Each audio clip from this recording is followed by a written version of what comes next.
Olá, boa noite. Veja no Brasil TV. A qualidade do ar em São Paulo atingiu hoje os piores níveis desde o início da crise dos incêndios, segundo a Companhia Ambiental do Estado. Hoje é dia do Cerrado. O segundo maior bioma do país sofre com as queimadas e o desmatamento. No Rio de Janeiro, denúncia de venda ilegal de animais silvestres. As ofertas são em grupos de redes sociais.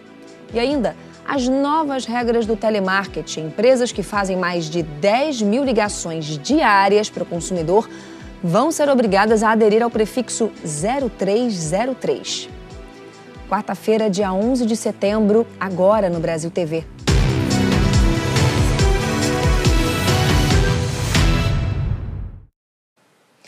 Hoje, a qualidade do ar em São Paulo foi a pior desde que as queimadas começaram em agosto. Nessa quarta-feira, teve mais estações de medição da CETESB, indicando que o ar que o paulista respira está muito ruim. São 11 das 16 espalhadas pela cidade. O governo fez recomendações para reduzir os efeitos da poluição. Hoje de manhã, o Globocop flagrou essa cena assustadora. Um cinturão de fogo e fumaça em volta de São Paulo. Com um ambiente assim, quem respira? O Antônio mora em Parelheiros, que é um bairro com áreas rurais, no extremo sul da cidade. Hoje, quando precisou ir para Pinheiros, teve que tirar da gaveta as antigas máscaras que todo mundo usou durante a pandemia. Por que o senhor está usando a máscara? Por causa da poluição, que sempre fica com o nariz ardendo, né, meu? E chama espirrar, né? Começa a espirrar e tudo. O filho dele, o Alexandre, diz que até mesmo áreas onde existe muita mata e verde estão sofrendo com ar ultimamente. Tá um clima meio pesado, né? Devido ao ar, à poluição, uma coisa que não era para ser assim, né? Parelheiros, né? Então tá bem incomodado mesmo, bem assim, ruim para respirar, né? De cima da moto, o Lucas vive próximo aos escapamentos dos carros e caminhões. E não tem muito o que fazer para fugir da poluição. Porque já pega já aquela poluição direta, né? No rosto, já é direto pro rosto já. Não tem nem como evitar, né? Dentro do ambiente fechado ainda tá mais ou menos, né? Na rua é complicado. Técnicos da CETESB, a Companhia Ambiental Paulista, declararam que a gravidade da poluição é inédita em São Paulo nos últimos 40 anos. A origem desse problema é um somatório de questões. Primeiro, a própria poluição urbana, gerada principalmente pela emissão de gases dos veículos. Em segundo lugar, o tempo seco e sem vento dificulta a dissipação da poluição e irrita ainda mais as vias respiratórias. E tem ainda o aumento das queimadas, tanto nas áreas rurais como de mata nativa.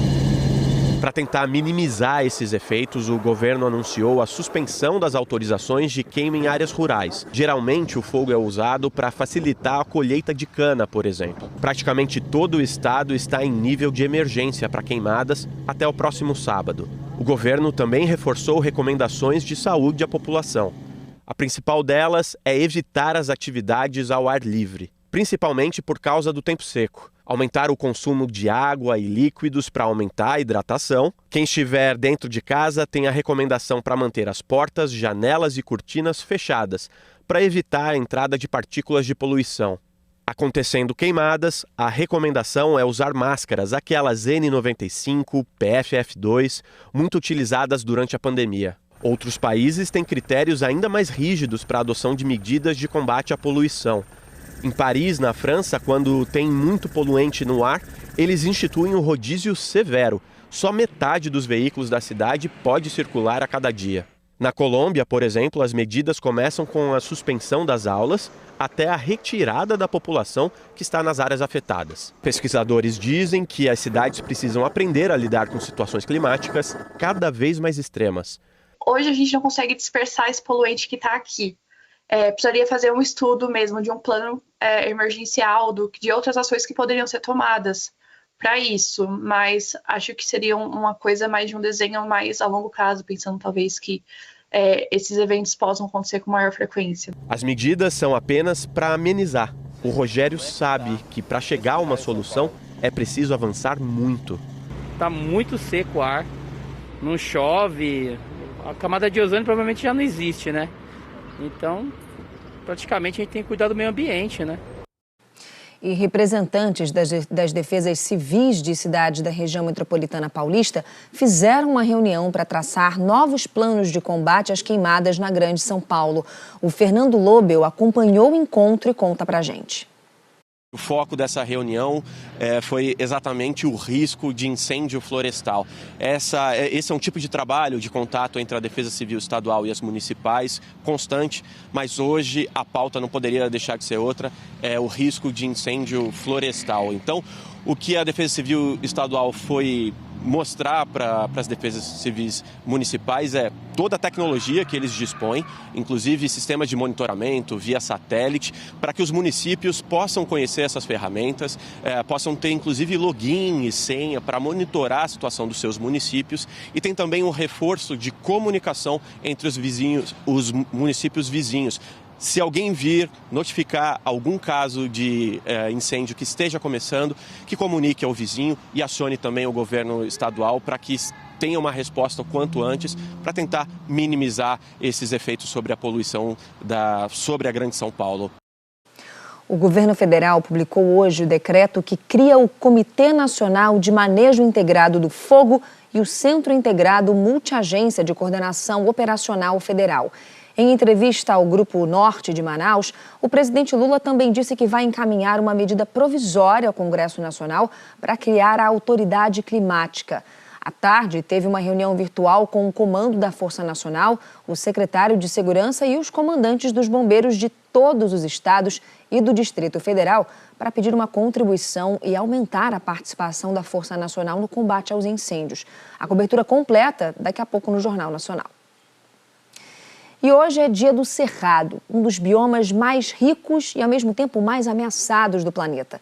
Tanto pelo desmatamento quanto pelas queimadas, como a que atingiu a Floresta Nacional de Brasília nos últimos dias.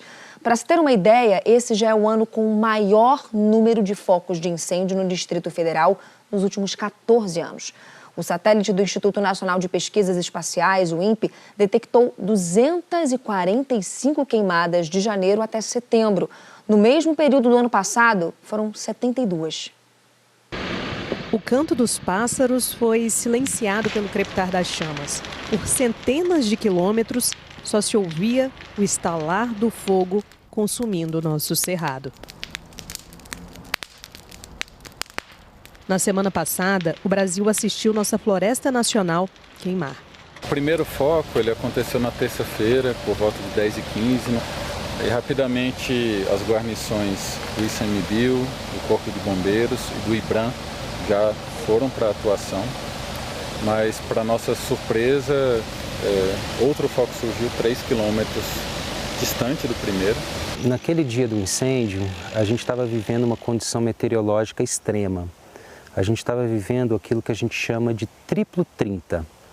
Significa que a gente tinha uma condição de temperatura acima dos 30 graus, umidade do ar abaixo de 30% e rajadas de vento acima de 30 km por hora.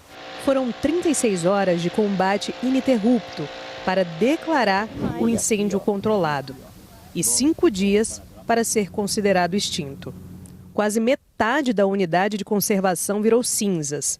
No dia do Cerrado, é importante entender o quão grave é a destruição desse bioma. E ele funciona como o berço das nossas águas. É da onde vem 8 das 12 bacias hidrográficas brasileiras dependem do Cerrado, algumas quase 100%. Um ponto sensível na última queimada é que ela atingiu as matas de galeria, que protegem as nascentes. Essas são as que protegem mesmo a nossa água ali bem pertinho da água e elas não evoluíram com fogo. Elas não têm árvores de casca grossa, elas não têm árvores de raiz profunda. Naturalmente, elas não queimam. E quando tem um incêndio como esse, no auge da estação seca, com muita seca, vento muito forte, o incêndio acaba entrando nessas matas. E isso é muito prejudicial, o impacto disso é ainda maior. As queimadas constantes geram um risco enorme para o futuro do bioma.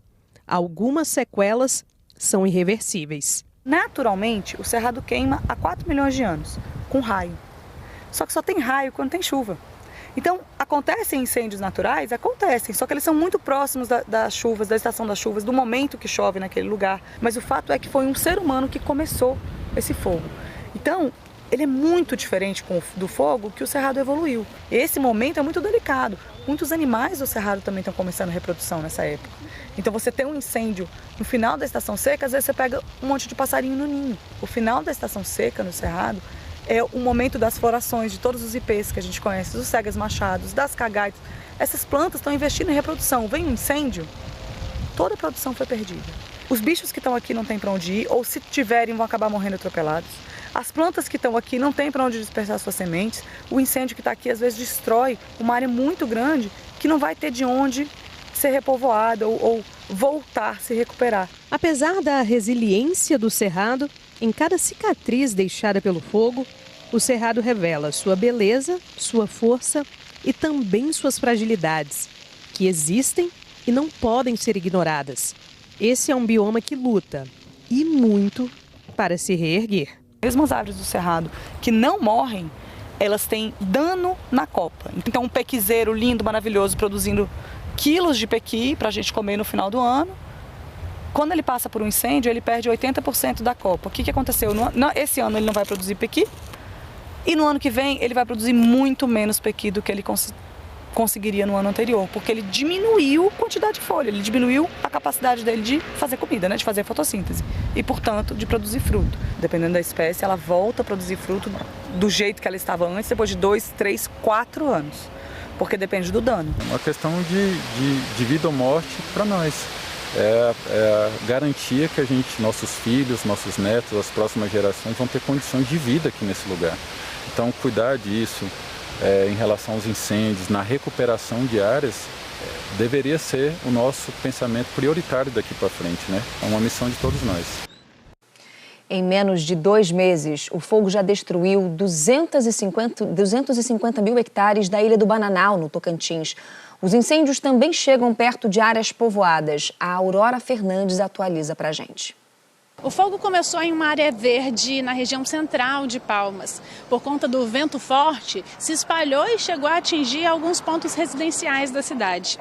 A região mais atingida fica atrás desse colégio militar. Cerca de 700 alunos que estudam aqui foram liberados das aulas hoje por conta da fumaça intensa na região e também do grande volume de fuligem que tomou conta de toda a escola. Funcionários trabalhavam hoje pela manhã para conseguir fazer a limpeza. Em nota, a Secretaria de Educação do Tocantins informou que a área interna da escola não foi atingida pelas chamas, mas parte do muro, da parte dos fundos da escola, chegou a ser atingida, assim como um pouco da grama também, que fica dentro da escola. O Tocantins ocupa o 4º lugar no ranking nacional entre os estados com maior índice de queimadas em todo o país, segundo o Instituto Nacional de Meteorologia. Há 14 anos o estado não registrava índices tão ruins em relação a incêndios. A fumaça causada por essa grande queimada no centro de Palmas atrapalhou muito a vida dos palmenses, dificultou a visibilidade e atingiu grande parte do centro da cidade. Aurora Fernandes, para o Brasil TV. Bombeiros e brigadistas monitoram a área da Serra da Moeda, em Minas Gerais, entre Nova Lima e Itabirito. Foi atingida por um incêndio. O fogo começou ontem à tarde e só hoje de manhã foi controlado. Já na Serra do Caraça, está pegando fogo em vários pontos. Nós conversamos com o biólogo do santuário, Douglas Silva. Ele disse que são 2 focos que se aproximam do santuário. As chamas, segundo ele, começaram na semana passada e se intensificaram de ontem para hoje. 25 pessoas, entre bombeiros e brigadistas, trabalham no combate às chamas. Os bombeiros se deslocam por terra para ter acesso às linhas do incêndio. Caraça é patrimônio natural muito famoso pelos lobos-guarás. Os lobos, inclusive, são monitorados por colar de GPS e estão bem até o momento. O santuário completou 250 anos de fundação e 30 da reserva do patrimônio. Atrai cerca de 70 mil visitantes por ano, incluindo brasileiros e estrangeiros. Os focos de incêndio voltaram a aparecer na região da Chapada das Mesas, em Carolina, no sul do Maranhão. A Chapada das Mesas é um dos pontos turísticos mais importantes do Maranhão e conta com uma área de 160 mil hectares. Desde ontem, mais de 30 brigadistas do Corpo de Bombeiros trabalham para tentar conter as chamas que se espalharam pela vegetação em Carolina, no sul do Maranhão. A nuvem de fumaça dava para ser vista pelos moradores de casas que ficam próximos das áreas com fogo. A baixa umidade tem deixado a vegetação seca, facilitando a propagação das chamas. Desta casa deu para ver a nuvem de fumaça no céu. Apesar do susto, o incêndio não atingiu as residências que ficam próximas à área destruída. A parte turística do Parque Nacional da Chapada das Mesas não foi afetada. O parque segue aberto normalmente. Na região sul do estado, mais de 2.000 hectares de lavouras já foram destruídos. De Balsas, Sara Ribeiro para o Brasil TV. Agora, olha mais essa consequência dos incêndios pelo país. O Rio Grande do Sul registrou essa semana a chuva escura por causa da fumaça. O Renan Santos explica pra gente o que é isso. Cidades da metade sul gaúcha têm registrado o fenômeno da chuva escura. Os relatos são de cidades como São Lourenço do Sul, Jaguarão, Arroio Grande e também Pelotas. Segundo o Centro de Pesquisa e Previsões Meteorológicas da Universidade Federal de Pelotas, esse fenômeno é resultado também da fumaça dos incêndios florestais que atingem outras regiões do país. O que acontece? As nuvens de chuva, elas ficam numa altitude mais alta e essa fumaça que traz com ela muita fuligem no ar fica abaixo. Quando a chuva cai, como normalmente acontece, ela acaba passando por essa nuvem de fuligem, ela se mistura e essa água, quando cai ao chão, ela cai então carregada de muita fuligem, de muita sujeira, que, como eu destaquei, é consequência dos incêndios que atingem outras regiões do país. Segundo a previsão dos meteorologistas, esse quadro deve mudar aqui na região sul do estado nos próximos dias, com a previsão de uma frente fria que deve chegar aqui pela região. Porém, a previsão de chuva em outras regiões do estado faz com que esse fenômeno possa atingir outras comunidades aqui do Rio Grande do Sul nos próximos dias. Ontem a gente falou de um casal preso por dopar macacos no Jardim Botânico do Rio para vender. Hoje você vai ver que o comércio ilegal de animais silvestres acontece em grupos de redes sociais. As espécies de macacos, pássaros e até jacarés são anunciadas abertamente. Vamos ver. Nesse grupo de uma rede social, os animais são anunciados livremente. Tem macaco prego, arara, sagui e até filhote de jacaré. Nem os vendedores, nem os compradores parecem se preocupar com a prática ilegal. Tudo bem cuidado, tá tudo bem tratado, não é animal de feira não, é animal de criação mesmo. Vejo o manejo deles, aí se eu gostar do animal, eu compro pra mim, crio um pouquinho de revendo. Um dos participantes, que usa o nome de Chefinho, anuncia a venda de um macaco prego filhote por R$ 5.500 e manda um vídeo. É um casal de filhotes bem pequenos que aparecem de fralda na imagem. Nossa equipe entrou em contato com o negociador, que garantiu a entrega rápida. Assim, se eu quiser um macaco prego para a semana que vem, demora para eu conseguir? Não, demora não, quero hoje, vai chegar hoje. E esse vem de São Paulo? É, ele vem de São Paulo, geralmente vem de São Paulo. O Chefinho ainda mostra experiência no tipo de negociação e disponibiliza um catálogo extenso com muitas outras ofertas. Eu já vendi todos os tipos de bichos que apareceu, o cliente manda, eu tô querendo um jacaré, eu vejo aqui, aí tem, mano. Aí eu já passo o contato, a pessoa vai lá, pega, já me agradece, aí muito obrigado, me dá minha moral e todo mundo feliz.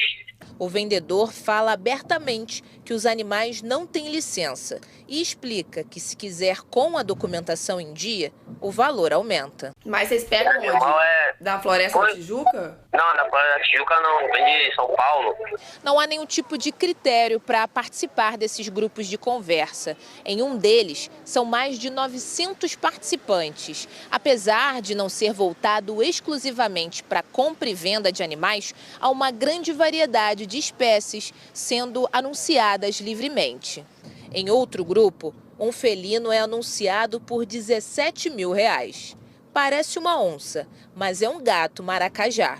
A Polícia Civil diz que tem monitorado esses grupos. Ontem, um filhote de mico foi resgatado na Vila da Penha, na Zona Norte. O vendedor foi intimado a prestar depoimento. É importante registrar que tanto aqueles que caçam, apanham, perseguem, vendem, como aqueles que adquirem, transportam, guardam os animais, eles estão cometendo o crime previsto no artigo 29 da Lei de Crimes Ambientais. Todos os métodos que envolvem o tráfico de fauna são absolutamente cruéis. As pessoas colocam cola para capturar os passarinhos nos galhos.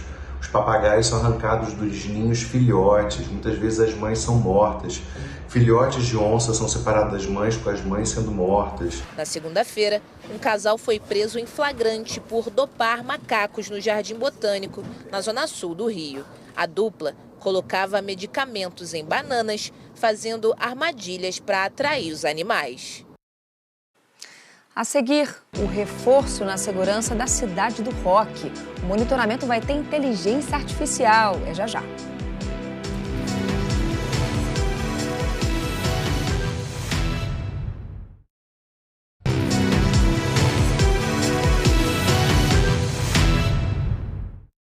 Brasil TV de volta te contando que faltam 2 dias para o Rock in Rio. E esse ano, a segurança na cidade do rock foi reforçada com o uso da tecnologia. O monitoramento vai contar com inteligência artificial. A partir de sexta-feira, esse espaço, que ainda está vazio, promete ficar desse jeito. Um dos maiores eventos de música do mundo, o Rock in Rio vai receber 700 mil pessoas nos 7 dias de shows. Vão ser 250 apresentações de artistas nacionais e internacionais. E para todo mundo curtir com tranquilidade, tem que ter segurança. 2.000 profissionais, entre vigilantes, coordenadores e supervisores, integram o esquema de segurança privada, com o maior efetivo de mulheres que o festival já recebeu. Meu primeiro Rock in Rio, estou muito feliz, minha expectativa é muito grande, né? E uma supervisora feminina, que é importante. Mais de 100 câmeras de segurança, radares e drones vão estar espalhados pela cidade do rock. E as imagens de todas essas câmeras de segurança chegam direto para essa sala aqui. O Centro de Controle Operacional do Rock in Rio vai funcionar com auxílio de inteligência artificial. O sistema é capaz de identificar e localizar qualquer pessoa que esteja aqui dentro da cidade do rock, com uma simples descrição da fisionomia ou até da roupa que ela está vestindo. Para entrar no Rock in Rio, o público vai passar por uma revista. Não vão ser permitidos objetos cortantes, mas água e comida para consumo de uma pessoa durante os shows estão liberados. O Rock in Rio vai ser transmitido todos os dias a partir das 3h15 da tarde no Globoplay e também pelos canais Multishow e Bis. A TV Globo exibe flashes e os melhores momentos sempre depois do Estrela da Casa e aos sábados depois do Altas Horas. E tem ainda uma edição especial no dia 29. Agora, sabe aquelas ligações super indesejadas de ofertas e promoções que não te interessam? Pois é, elas estão com os dias contados. A Anatel decidiu que todas as empresas que fazem mais de 10 mil ligações diárias para o consumidor vão ser obrigadas a aderir ao prefixo 0303. Antes, a regra valia só para as empresas de telemarketing. Agora, vai valer para qualquer empresa que fizer uma grande quantidade de ligações. A Bruna só recebe ligação de contatos que estão salvos na agenda.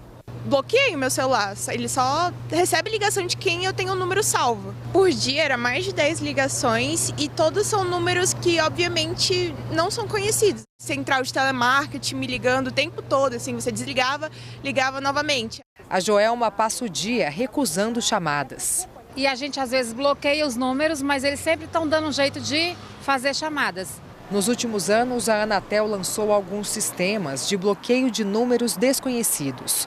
Mesmo assim, as ligações indesejadas ainda são frequentes e incomodam bastante.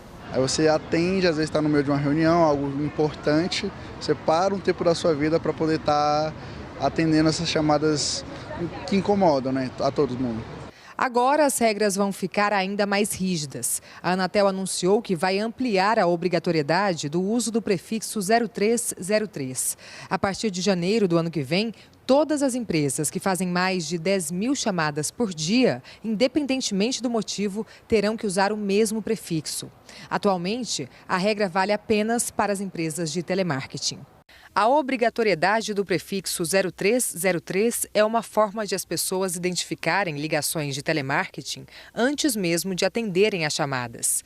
Segundo a Anatel, a nova regra deve mudar a própria estratégia das empresas na hora de fazerem as ligações. Ao meu ver, o consumidor sabendo e tendo aquele trabalho de marketing com recurso de numeração específico. Eu acho que as empresas vão fazer mais chamadas eficientes. O consumidor vai saber quem é, vai identificar, e o consumidor saber se atenderá ou não. Atualmente, o 0303 é usado por mais de 3.000 empresas de telemarketing no país. Segundo a Anatel, foram identificadas outras 300 instituições que fazem chamadas em massa e vão precisar se adequar. A multa para as empresas que descumprirem a nova regra pode chegar a 50 milhões de reais por infração. E a Anatel reforça que o consumidor pode e deve denunciar quando for vítima das ligações indevidas. É uma invasão de propriedade, porque eu não cedi meus dados, eles pegam meus dados em algum lugar, usam meus dados para poder estar fazendo campanha de promoção ou para que eu compre algo que eu nem desejo nem procuro. As novas regras passam a valer em janeiro do próximo ano. As empresas vão ter 120 dias para se adaptarem. Aquela que não cumprir a norma ficará sujeita à multa. O Brasil TV fica por aqui. Outras notícias no Jornal Nacional às 8h40 da noite, hora de Brasília. Uma ótima noite para você. Tchau, tchau.